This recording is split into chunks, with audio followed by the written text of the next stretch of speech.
दोस्तों, बात है 1860 की, जब एक फ्रेंच ट्रैवलर भारत से 4500 किलोमीटर दूर बसे कंबोडिया के घने जंगलों से गुजर रहा था। तभी उसे वहां पर एक खंडर दिखता है जिसकी दीवारों पर भगवान राम के साथ रामायण महाभारत की कथाएं उकेरी हुई थी। एक्चुअली वो एक प्राचीन मंदिर था और जब कंबोडिया में इसके बारे में पता चला तो इसे देखने के लिए लोगों की भीड़ जुट गई। और जो मंदिर सदियों से गुमनाम था वो देखते ही देखते दुनिया का सबसे बड़ा हिंदू मंदिर बन गया। जी हाँ, जिसे नाम दिया गया अंगकोर वट।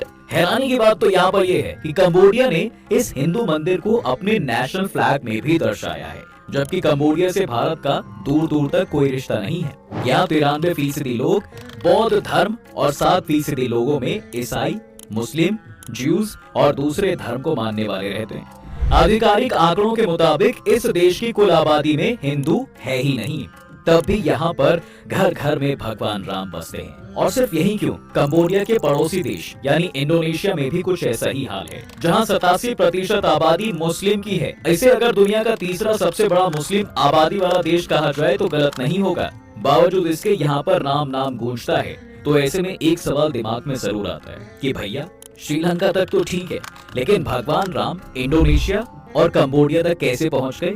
चप्पा चप्पा भर गया है श्री राम के दीवानों से, सारा देश गूंज रहा है जय श्री राम के जयकारों से। आइए अब कहानी पर वापस आते हैं। देखिए, जिसकी शुरुआत होती है सितंबर 2023 से, जब प्रधानमंत्री नरेंद्र मोदी आसियान समिट के लिए इंडोनेशिया गए हुए थे, जहां उन्होंने एक बार फिर वसुधैव कुटुंबकम की बात पर जोर दिया। साथ ही साथ उन्होंने यहाँ पर एक खास मंदिर के दर्शन भी किए और कहा कि इंडोनेशिया जैसे मुस्लिम बहुल देश में हिंदू धर्म को बचाए रखने में मंदिरों का बड़ा रोल है। उनके इस बयान ने एक बार के लिए सबका ध्यान कंबोडिया और इंडोनेशिया जैसे देशों की तरफ खींच दिया। यहाँ हिंदुओं का कुछ खास लेना देना है नहीं, वैसे बावजूद इसके वहाँ हिंदुत्व की झलक मिलती है। अगर इंडोनेशिया की बात करें तो ये एक प्योर मुस्लिम सेंचुरी है। रीजन, यहाँ पर करीब 87 से 88% आबादी मुस्लिम की है, तो वहीं महज 1.74% हिंदुओं की। एक रिपोर्ट के अनुसार यहाँ करीब 231 मिलियन मुस्लिम रहते हैं। ये संख्या पाकिस्तान की कुल जनसंख्या के ऑलमोस्ट बराबर ही है। और कमाल की बात यह है कि इसके बाद भी यहाँ पर हिंदू मुस्लिम्स में अनबन नहीं दिखती। यहाँ अल्लाहू अकबर के साथ साथ जय श्री राम के नारे भी उतने ही जोश से लगाए जाते हैं। आपको सुनकर ही थोड़ा अटपटा जरूर लग रहा है, लेकिन ये सच है। इंडोनेशिया की हिंदू आबादी पर दक्षिण भारत का असर दिखता है, खासकर यहाँ के मंदिरों पर, जो उसी तर्ज पर बने हुए हैं। माना जाता है कि यहाँ छोटे बड़े सब मिलकर करीब 1500 मंदिर बने हुए हैं, जहाँ भगवान राम की पूजा होती है। इनमें से ज्यादातर मंदिर बाली और सुमात्रा में हैं। बाली के लगभग हर बड़ी हिंदू कॉलोनी में एक छोटा सा मंदिर जरूर आपको मिल जाएगा, जिसे संगहा कहते हैं। ऐसे में एक बात अक्सर उठती है कि हमारे साथ एक मैरीटाइम बॉर्डर शेयर करने वाले इस देश तक राम पहुंचे कैसे, जबकि यहाँ मुस्लिम आबादी ज्यादा है। अब इसके पीछे इतिहासकार अलग अलग लॉजिक्स देते आए हैं और इसमें से सबसे स्ट्रॉन्ग पॉइंट यही है कि यहाँ पर एक ऐसे हिंदू राजवंश का शासन था जिसका साम्राज्य दक्षिण भारत से लेकर श्रीलंका, मलेशिया और मालदीव तक फैला था, और वो राजवंश था चोल। इस वंश के करीब 20 राजाओं ने यहाँ पर शासन किया, वो भी 400 से ज्यादा सालों तक। इस साम्राज्य के सबसे ताकतवर शासक राजराज ने सबसे लंबे समय तक इंडोनेशिया पर राज किया, जिसने यहाँ पर कई मंदिर बनवाए। हालांकि यहाँ रामायण महाकाव्य 8वीं या 9वीं शताब्दी के आसपास आया था। पुरानी जापानीज लैंग्वेज में लिखी गई ये रामायण काकाविन के नाम से जानी गई। इसका यूज हिंदू धर्म को पुनर्जीवित करने के लिए उस समय किया गया था, जब यहाँ पूरी तरह बौद्ध धर्म अपने पांव पसार चुका था। हाँ, वो अलग बात है कि काकाविन रामायण कुछ मायनों में ओरिजिनल इंडियन वर्जन से अलग है। कई लिटरेरी स्कॉलर्स के अकॉर्डिंग काकाविन रामायण का सोर्स 7th सेंचुरी AD के आसपास भारतीय कवि भट्टी द्वारा लिखी गई संस्कृत कविता भट्टी काव्य है, क्योंकि काकाविन रामायण का पहला भाग जो है वो लगभग भट्टी काव्य जैसा ही है। लेकिन भारतीय विद्वानों का मानना है कि ये रामायण बहुत अलग है। जहाँ रामायण के बेसिक कैरेक्टर राम, सीता, लक्ष्मण, हनुमान, रावण आदि हैं, वहीं काकाविन रामायण में थायना जैसे कई जापानीज स्वदेशी देवताओं का भी जिक्र है। और सबसे इम्पोर्टेंट डिफरेंस की बात करें तो वो है माता सीता का कैरेक्टर। जहां भारतीय रामायण में उन्हें एक कोमल, सुंदर, शालीन, वफादार और धैर्यवान स्त्री के रूप में दिखाया गया है, तो वहीं काकाविन में उन्हें मजबूत और साहसी नारी के रूप में रिप्रेजेंट किया गया है, जहां वो इस बात का इंतजार नहीं करती कि श्री राम उन्हें बचाने आएंगे, बल्कि उन्हें खुद ही असुरों से लड़ते हुए देखा जाता है। खैर जो भी हो, इस रामायण का वहां के लोगों पर काफी इफेक्ट पड़ा और इसने हिंदुइज्म को फिर से जीवित कर दिया। इसके बाद वहां पर रामायण का दूसरा इंडोनेशियाई वर्जन भी काफी फेमस है, जिसका नाम है बालिनी राम कावका, जो काकाविन रामायण का एडवांस वर्जन है। अब ऐसे में एक और सवाल ये उठता है कि भैया जब वहां पर इतना हिंदुइज्म था तो वो मुस्लिम कंट्री कैसे बन गई, कैसे अभी वहां पर राम नाम का जाप होता है। एक्चुअली बात जो है 8वीं सदी की है, जब अरब मुस्लिम व्यापारी मसाले खरीदने के लिए इंडोनेशिया आने लगे थे। इसका असर ये हुआ कि धीरे धीरे निचले तबके के लोग धर्म बदलने लगे। हालांकि 13वीं सदी तक ये सब खुलकर दिखाई नहीं दिया था, लेकिन जब हिंदू एलीट क्लास भी मजहब बदलने लगा तो इसका असर दिखाई देने लगा। इस चीज को चीनी सैलानी मार्को पोलो ने भी नोट किया और यहाँ से लौटने के बाद उसने इसके बारे में विस्तार से लिखा कि इंडोनेशिया में कई शहर के शहर मुसलमान धर्म अपना रहे हैं। इसके बाद बड़े लेवल पर बदलाव देखा। 14वीं सदी तक जावा ही नहीं, आसपास के कई द्वीप देशों की बड़ी आबादी मुस्लिम धर्म अपना चुकी थी। 18वीं सदी में यहाँ का वैभव देखकर डच लोगों ने भी इंडोनेशिया में पैर पसारने की कोशिश की और ईसाई धर्म का प्रचार करने में जुट गए, लेकिन इसका असर हुआ बिल्कुल उल्टा। मुस्लिम अपने धर्म को लेकर और कट्टर होने लगे। वहीं जब यहाँ देश में तेजी से मुस्लिम धर्म फैल रहा था, तब बची कुची हिंदू आबादी ने अपने सिंबल्स और मान्यताओं को बचाने के लिए कई मंदिर खड़े करने शुरू कर दिए, जिसमें सबसे मेन है उलुवातु मंदिर। 11वीं सदी में वहाँ के हिंदू सन्यासी एम्पू कतुरन ने इसका निर्माण करवाया था। ये संत पूरे बाली में खास रुतबा रखते थे। उनके आदेश पर मंदिर में कई देवी देवताओं की प्रतिमा रखी गई है। देखिए, कहा जाता है कि जब इंडोनेशिया में हिंदुओं पर इस्लाम धर्म अपनाने का दबाव बना तो कई हिंदुओं ने उलुवातु मंदिर में शरण ली और बाली में हिंदू धर्म को बनाए रखा। वहीं इस बात में कोई दो राय नहीं है कि भैया इंडोनेशिया के मुस्लिम सुल्तान हिंदुओं को बलपूर्वक मुस्लिम बनाने में सफल रहे, लेकिन यहाँ पर चूंकि मुस्लिम शासकों की सत्ता बहुत कम समय तक ही रही, इसलिए नए नए मुस्लिमों का उस हद तक इस्लामीकरण नहीं हो पाया जितना भारत में हुआ।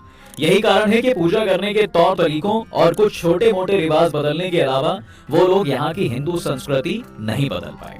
यहाँ की संस्कृति में अब भी रामायण और महाभारत जैसे महाकाव्यों का प्रभाव देखने को मिलता है। पूर्व राष्ट्रपति सुकर्णो के टाइम में पाकिस्तान के एक डेलीगेशन को इंडोनेशिया में रामलीला देखने का मौका मिला। वो लोग इसे देखकर हैरान थे कि एक इस्लामिक रिपब्लिक में रामलीला का मंचन कैसे हो रहा है। ये सवाल उन्होंने सुकर्णो से भी किया, तो सुकर्णो ने एक बड़ा प्यारा जवाब दिया कि इस्लाम हमारा मजहब है और रामायण हमारी संस्कृति। अब ये कहना गलत नहीं होगा कि इंडोनेशिया के मुस्लिम रामायण को भारतीयों से भी ज्यादा मानते हैं। यहाँ के लोगों की मानसिकता के साथ साथ रग रग में इस महाकाव्य के पात्र बसे हुए हैं। यहाँ घर घर में रामायण का पाठ होता है। इनके कैरेक्टर्स के बेसिक्स पर नाम रखे जाते हैं। इंडोनेशिया की रामलीला पूरे वर्ल्ड में फेमस है। यहाँ पूरे साल रामायण से रिलेटेड प्रोग्राम चलते ही रहते हैं। वहीं रामायण के इस प्रभाव के कारण इंडोनेशियाई मुस्लिम हिंदू धर्म की तरफ अट्रैक्ट भी हो रहे हैं। जी हाँ, इसी वजह से दिनों दिन हिंदू धर्म में कन्वर्शन करने वाले मुस्लिम्स की संख्या बढ़ती जा रही है। आज इंडोनेशिया के मुसलमान कुरान भी पढ़ रहे हैं और दूसरी ओर रामायण और महाभारत भी। हिंदी के फेमस स्कॉलर फादर कामिल पुलके ने 1982 में अपने एक लेख में लिखा था कि 35 साल पहले मेरे एक दोस्त ने जावा के किसी गांव में एक मुस्लिम टीचर को रामायण पढ़ाते देखकर पूछा कि आप रामायण क्यों पढ़ते हैं, तो उसने कहा कि मैं और अच्छा इंसान बनने के लिए रामायण पढ़ता हूँ। इस देश की एक और बेहद दिलचस्प बात है दोस्त कि एक समय पर यहाँ कोई भी धर्म माना नहीं जाता था, लेकिन इसका मतलब ये नहीं कि इंडोनेशियाई लोग नास्तिक थे।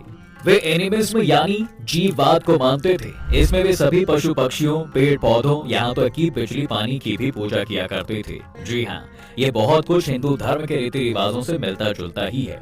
यही वजह है कि यहाँ पर हिंदुओं की बढ़ती आबादी से कुछ खास टकराव पैदा नहीं हुआ। वहीं हिंदू धर्म में सबसे ज्यादा माने जाने वाले देवता यानी श्री राम है, इसलिए यहाँ पर भगवान राम का असर हर जगह दिखेगा। देश के कई इलाकों में रामायण के अवशेष और पत्थरों तक की नक्काशी पर राम कथा के चित्र आसानी से मिल जाते हैं। यहाँ तक कि इसके योग्यकार्ता शहर में रामायण बैले होता है। ये एक तरह का नृत्य नाटिका है जो रामायण पर बेस्ड है। हालांकि इसमें कैरेक्टर्स के नाम हिंदुस्तान में फेमस रामायण के नामों से कुछ अलग जरूर हो जाते हैं, लेकिन राम सीता का असर वही रहता है।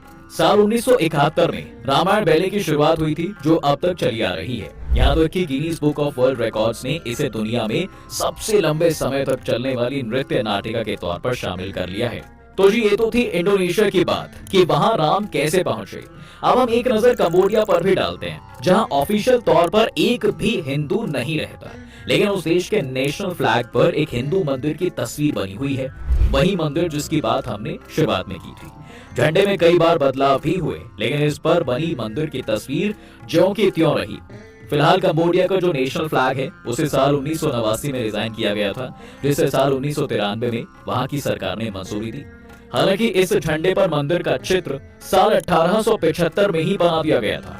अब ऐसे में एक सवाल सबके मन में आता है कि भैया जब भारत जैसे देश में जहां हिंदुओं की सबसे ज्यादा आबादी है, इसके बाद भी किसी रिलीजियस सिंबल को देश के झंडे पर जगह नहीं दी गई, तो इस देश में कैसे हिंदुइज्म इतना पॉपुलर हो गया?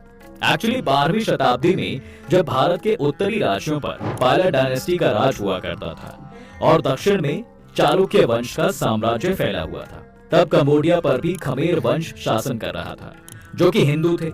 इस वंश की राजधानी अंगकोर थोम थी, जिसे उस समय यशोधरपुर के नाम से जाना जाता था, और इसी वंश के राजा सूर्यवर्मन सेकंड ने अंगकोर वट मंदिर का निर्माण करवाया। इसका निर्माण लगभग 40 सालों तक चला। मंदिर की दीवारों पर भगवान राम के साथ रामायण महाभारत की कथाएं उकेरी गई। तब वहां पर भगवान राम और रामायण दोनों काफी फेमस थे। जी हाँ, वहीं रामायण के कंबोडियाई वर्जन को रीमकर नाम दिया गया था, जिसमें रीमकर का मतलब होता है प्रभु राम की महिमा। रीमकर कंबोडिया की नेशनल लैंग्वेज खमेर में लिखा गया था। हालांकि कंबोडिया में रामायण के प्रमाण सबसे पहली बार 7वीं शताब्दी में देखे गए थे, जब आर्कियोलॉजी डिपार्टमेंट ने पत्थर के शिलालेखों में रामायण के किरदारों को देखा था। खैर, 12वीं शताब्दी के अंत तक रामायण का प्रभाव लोगों पर से खत्म हो गया। अंगकोर वट मंदिर को बुद्धिस्ट टेम्पल में तब्दील कर दिया गया। एक दौर था जब यहाँ पर विष्णु जी, शिव जी, ब्रह्मा जी, भगवान राम को पूजा जाता था, लेकिन फिर यहाँ पर भगवान बुद्ध को पूजा जाने लगा।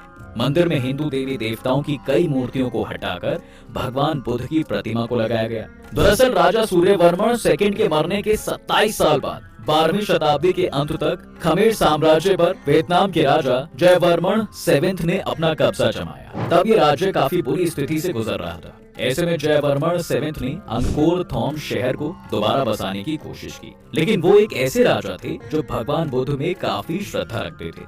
उन्हें लगता था कि भाई हिंदू देवी देवताओं ने कभी भी उनका साथ नहीं दिया, इसलिए उन्होंने शहर में कई हिंदू देवी देवताओं की मूर्ति और मंदिरों को ध्वस्त करके बुद्धिज्म को वहां पर बसाया। धीरे धीरे उन्होंने नगर में कई बदलाव किए। वहां की ज्यादातर आबादी ने बौद्ध धर्म अपना लिया। साथ ही अंगकोर वट मंदिर से भी कई हिंदू मूर्तियों को निकालकर वहां बुद्धिज्म की स्थापना की गई। अब हैरानी की बात तो ये थी कि ये सब होने से पहले ही यहाँ के मूल निवासी अंगकोर थोम शहर छोड़कर जाने लगे। इस शहर से लाखों लोगों ने माइग्रेशन किया। धीरे धीरे यहाँ लोगों की संख्या कम होती चली गई। वहीं मानसूनी बारिश और क्लाइमेट चेंज ने मामला और बिगाड़ दिया, जिसका रिजल्ट ये निकला कि भाई 15वीं शताब्दी के अंत तक अंगकोर थोम शहर हमेशा के लिए गुमनामी के अंधेरे में चला गया। इसका अस्तित्व पूरी तरह से खंडर हो गया और इसी के साथ अंगकोर वट जैसे ऐतिहासिक मंदिर की बेइंतहा खूबसूरती और कलाकृति भी दुनिया की नजरों से ओझल हो गई। कई सालों तक लोगों के जहन से ये शहर और मंदिर हमेशा के लिए मिट गया। साथ ही हिंदू धर्म से जुड़ी आस्था भी धुंधली पड़ गई। तभी 16वीं और 18वीं शताब्दी के बीच रीमकर रामायण को बुक के रूप में लिखा गया और इसे 2 पार्ट्स में बांटा गया। पहले पार्ट में अयोध्या कांड और बाल कांड, वहीं दूसरी पार्ट में लंका कांड और उत्तर कांड। जहाँ ऋषि वाल्मीकि की रामायण में सनातन और वैदिक धर्म का इम्पैक्ट देखने को मिलता है, वहीं कंबोडिया की इस रामायण में हिंदू और बौद्ध धर्म का तालमेल दिखाई पड़ता है, जिसने बौद्ध धर्म को मानने वालों को एक बार फिर से हिंदू धर्म की तरफ अट्रैक्ट कर दिया। वो बुद्ध के साथ साथ राम को भी पूजने लगे। वहीं देखते ही देखते रीमकर रामायण को भैया कंबोडिया का राष्ट्रीय महाकाव्य बना दिया गया। इसकी एक वजह ये भी थी कि कंबोडिया में रामायण ऋषि वाल्मीकि जी की रामायण से सबसे ज्यादा मिलती जुलती मानी जाती है, क्योंकि इसमें भगवान हनुमान की कहानी, कैरेक्टर्स और जगहों के नाम के अलावा बाकी सब लगभग सेम है। यही वजह है कि जब 1860 में अंगकोर वट मंदिर के बारे में पता चलता है तो लोगों ने इसे सम्मान से अपना लिया और आज यही सम्मान उनकी नेशनल लैंग्वेज में भी झलकता है, जिसमें उन्होंने अंगकोर वट मंदिर को जगह दी है। आज यहाँ पर ऑफिशियली तौर पर एक भी हिंदू ना होने के बाद भगवान राम को पूजा जाता है। न केवल यहाँ की संस्कृति में बल्कि यहाँ के लोगों के दिलों में भी राम बसते हैं।